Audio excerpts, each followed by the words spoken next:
If you have ever felt a strange, quiet sadness that you couldn't explain, or a sense of unease even when your own life is going well, if you've ever felt overwhelmed by the news of the world and felt guilty for your own comfort, this message is for you. Saadi Shirazi, the great 13th century Persian poet and sage, tells a story that validates this profound sensitivity, reframing it not as a weakness, but as the hallmark of a truly intelligent and awakened heart. We live in a world that teaches us to build walls. We are told that the secret to a happy life is to curate our own reality, to protect our own peace, to secure our own comfort. The ideal is the insulated self, the fortified heart, an island of tranquility in a turbulent sea.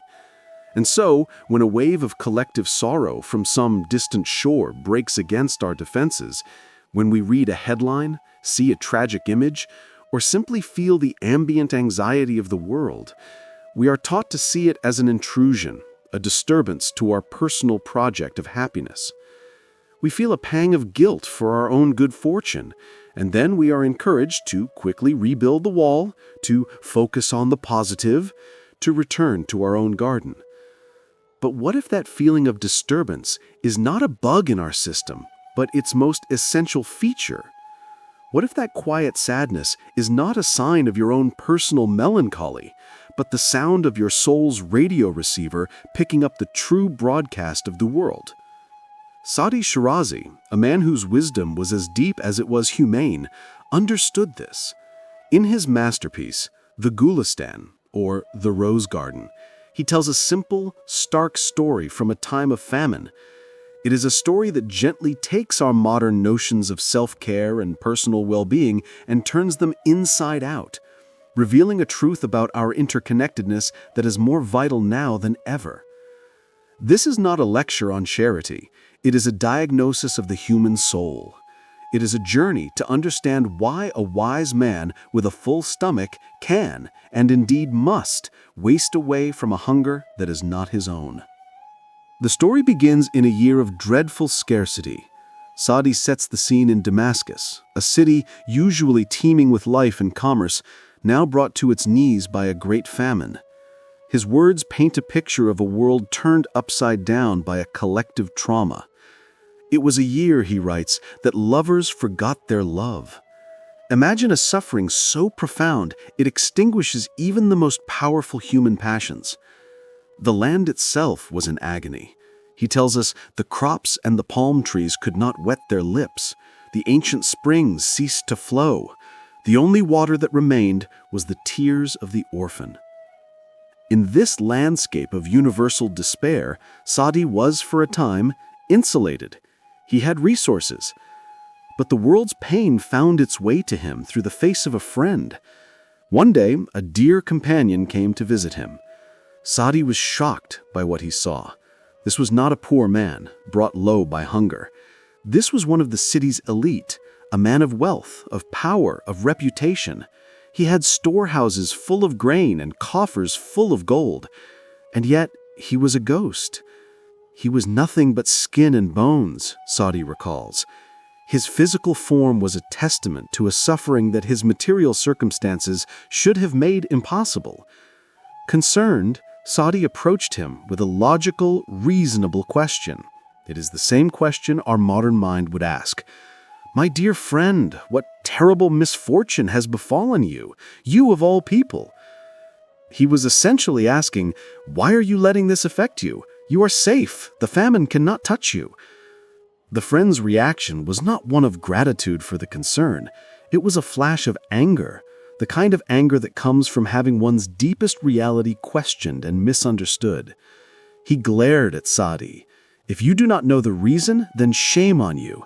And if you do know the reason, then why do you ask such a foolish question?" The rebuke silenced Saadi, who realized his friend was operating from a level of awareness that he had, in that moment, failed to grasp. Saadi had seen the world in terms of individuals, of separate fates. His friend was seeing it as a single, interconnected body. After a moment, The wealthy man's anger softened into a profound and weary sadness, and he explained his condition, not with a direct statement, but with a series of devastatingly beautiful and poignant analogies.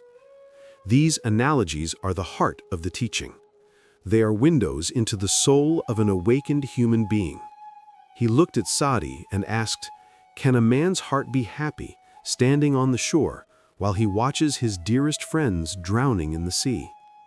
With this one sentence, the entire myth of the insulated self collapses. He is saying, yes, my feet are on dry land. Yes, I have a fortress of wealth around me. But my heart is not on the shore. My heart is in the water with them. Their struggle is my struggle. Their breathlessness is my own. To be happy in my safety while they perish is not a sign of strength, but of a profound and monstrous disconnection. It would mean I am no longer human. He then made it explicit. It is the sorrow of the poor that has made me pale. He did not say pity for the poor or concern for the poor. He said the sorrow of the poor. He was experiencing their emotional state as his own. His body, though well fed, was metabolizing the collective pain of his city. He continued, delivering the core principle of this awakened consciousness. The wise person, he said, wants to see no wound, neither on his own body nor on the body of others. Here, the boundary between self and other completely dissolves. For the truly intelligent heart, a wound on another's body is a wound on one's own. Because the body in question is humanity itself. Just as a pain in your foot is felt by your brain, the pain of another human being is felt by the truly conscious heart. He offered two final images to ensure his friend would never forget the lesson. Can a healthy person, sitting at the bedside of one who is sick and suffering, be truly cheerful? He asked. And finally, how can a person find delight in a rose garden when he knows his friends are locked away in a prison? The rose garden. For Saadi, who named his great book after it, the rose garden was a symbol of paradise, of beauty, of spiritual and aesthetic perfection. And here his friend was telling him that even paradise itself loses its fragrance when you are aware of the suffering of others. You cannot enjoy the roses while your brothers and sisters are in chains. Your freedom is bound up with theirs. Your peace is contingent upon theirs. This is not a political statement, though it has profound political implications. It is a statement about the fundamental nature of consciousness.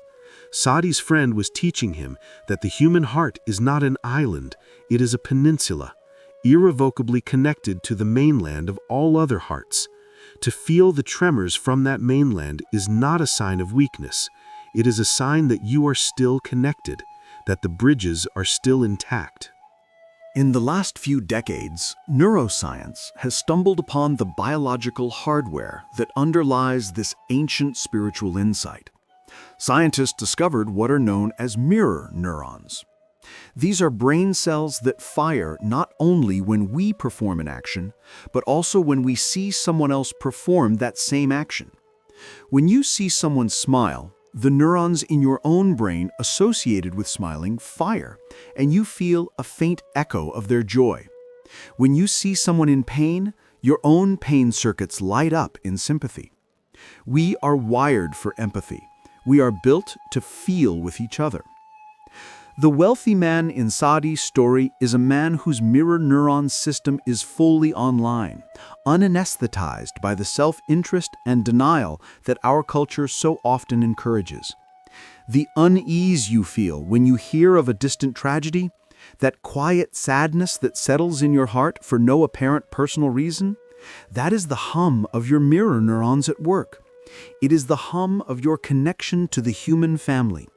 It is the sound of your own heart reminding you that you are standing on the shore and a friend is struggling in the water. This ancient wisdom provides a powerful counter-narrative to other, more individualistic philosophies. A superficial reading of Stoicism, for example, might suggest that the wise person should remain undisturbed by the suffering of others because it is outside their control. But Saadi offers a deeper wisdom. He suggests that true tranquility, true ataraxia, is not found by becoming numb to the drowning man, but by acknowledging your shared humanity with him. The goal is not to stop feeling the pain of the world, but to let that feeling connect you to a deeper sense of shared existence, and from that connection, to act with compassion. This idea is not unique to the Sufis of Persia. It is a universal truth found in the deepest streams of human wisdom. In the Ubuntu philosophy of Southern Africa, there is a core concept summed up by the phrase, "I am because we are." A person is a person only through other people. One's humanity is not an individual possession, but a shared quality that is co-created and sustained in community. The wealthy man in Damascus was living the truth of Ubuntu. He understood that his own humanity was diminished by the dehumanizing suffering of his fellow citizens. His pallor was the physical manifestation of a diminished we. Similarly, in the Buddhist tradition, the ideal of karuna, or compassion, is not a sentimental pity felt from a distance. It is the quivering of the heart in response to seeing suffering. It is an active co-feeling, a willingness to enter into the pain of another. Saadi's friend was in a state of profound karuna. His suffering was not a useless passive state. It was a form of deep, resonant knowing. So what are we to do with this profound and challenging wisdom in our modern world? We are not living in 13th century Damascus, but we are besieged by a different kind of famine, a famine of connection, a famine of meaning.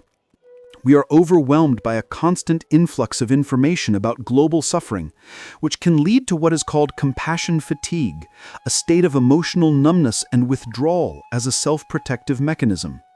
Saadi's story offers us a middle path between a guilty, overwhelming despair and a calloused, protective indifference. It gives us permission to feel. It tells us that the ache in our heart is not a problem to be solved, but a signal to be honored. It is the heart's intelligence at work. Let us bring this into a moment of quiet reflection. Find a comfortable space.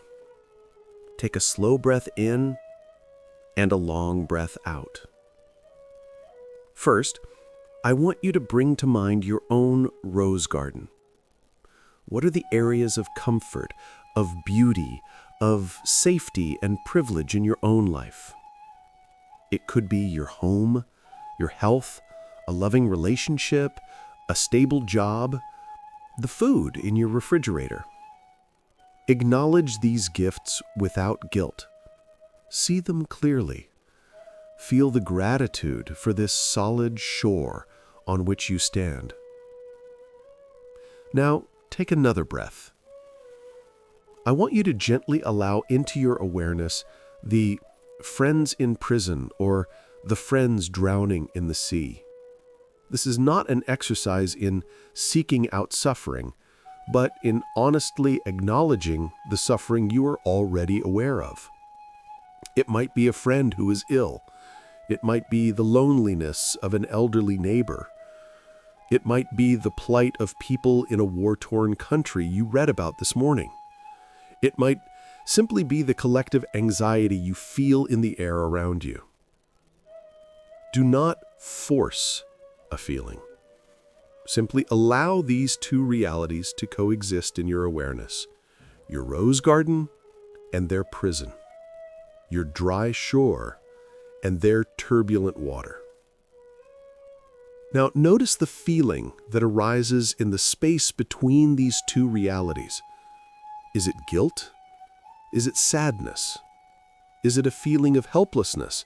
Whatever it is, just observe it. And now, I want you to try to reframe it, just for this moment. What if this feeling is not a personal failure, but the feeling of the invisible thread that connects you to them? What if this discomfort is the vibration of that thread, reminding you that it is real. This feeling is not a wound. It is the sign of a heart that is alive and functioning as it was designed to. It is the feeling of love. You can now let these images gently fade. Take one last deep breath. Saadi's story reassures us that a sensitive heart is not a liability, it is our greatest asset. It is the organ of our humanity. To numb it is to begin a slow death of the soul. The goal is not to stop feeling the sorrows of the world, but to learn how to hold that sorrow without being destroyed by it.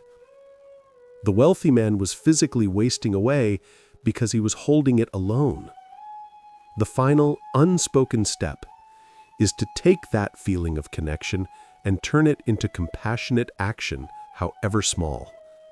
The feeling of empathy is the fuel. The act of compassion is the engine that uses that fuel to move the world just a little toward healing. Saadi Shirazi summarized this entire teaching in 4 immortal lines of poetry, lines that are said to be inscribed at the entrance of the United Nations building. Human beings are members of a whole, in creation of one essence and soul.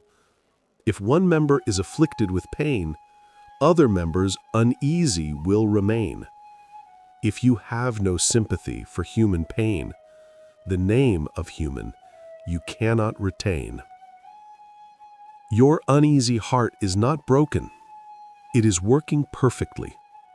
The quiet sadness you sometimes feel is not a symptom of your own private melancholy. It is the echo of your membership in the human family. Do not be ashamed of it. Do not try to numb it. Honor it. It is the sign of your own intelligence. It is the proof of your own soul. It is the whisper of a world waiting through your hands to be healed.